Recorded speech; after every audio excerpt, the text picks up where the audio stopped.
Mansanas. Aha, ito mansanas. Ah, bahay kubo. Bulaklak. Alin sa mga larawan ang pininta? Ipininta. Ano?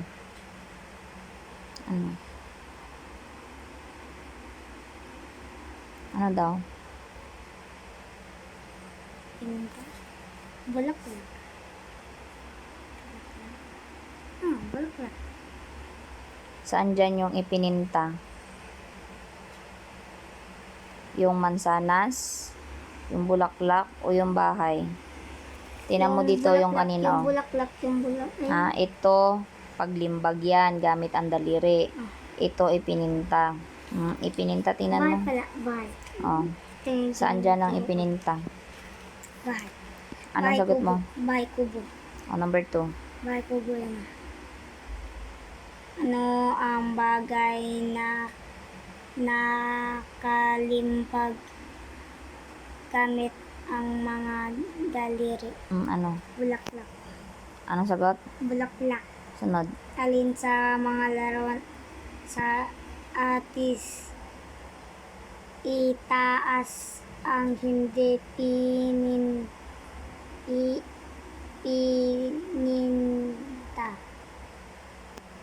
Alin dyan ang hindi ipininta? Yung B. Bulaklak at mansanas. sunod. Ito, pininta ang bahay. Ikaw Wala na yan dyan. Ito. Sign mo ah. Nag-review ko naman din eh. Mula sa kahon, pinili. Anong pinili?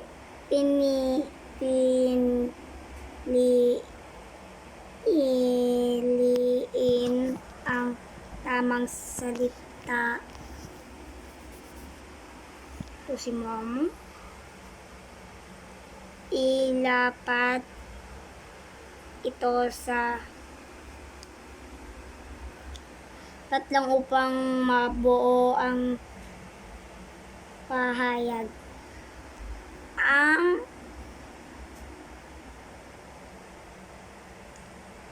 pagpinta ay isang proseso na nilalapatan ng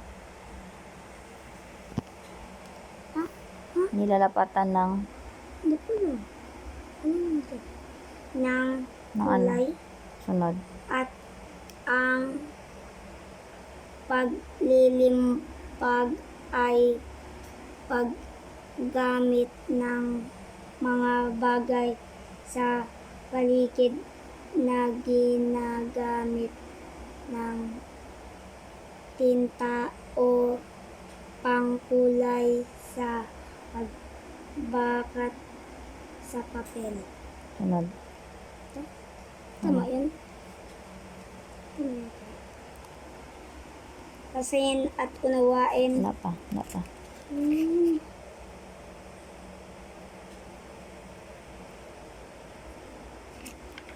Ang sagot mo kanina. Tinta.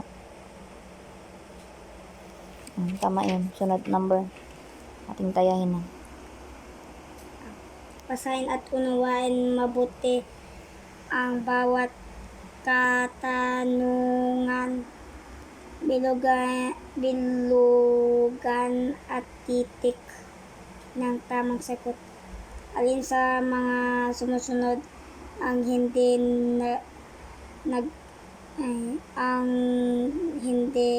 ginagamit sa pagpipinta? Ano daw hindi ginagamit sa pagpipinta? Balahibo. Yung balaybo, hindi ginagamit yon. Lapis. Yung lapis, hindi yung ginagamit. Tubig. Yung tubig, hindi yung ginagamit. O alin dyan ang tamang sagot? Sa number 1. Alin sa mga sumusunod ang hindi ginagamit sa pagpipinta? Batay dun sa binasa mo kanina, alin daw? Yung, ano yung hindi nabanggit doon? Balahibo lapis. Tubig.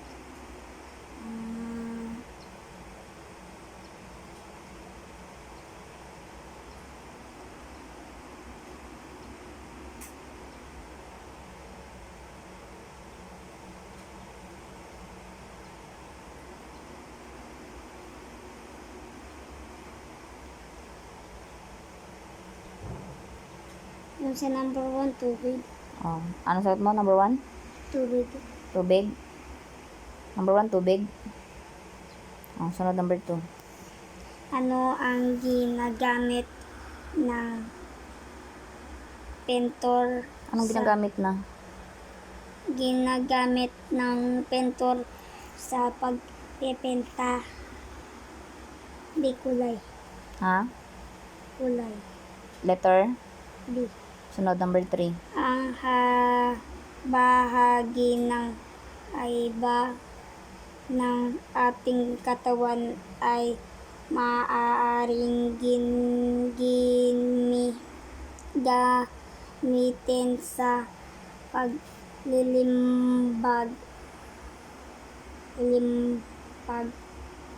Ano? o Ano hindi sigurado si Anong sagot mo? si Oh, sunod.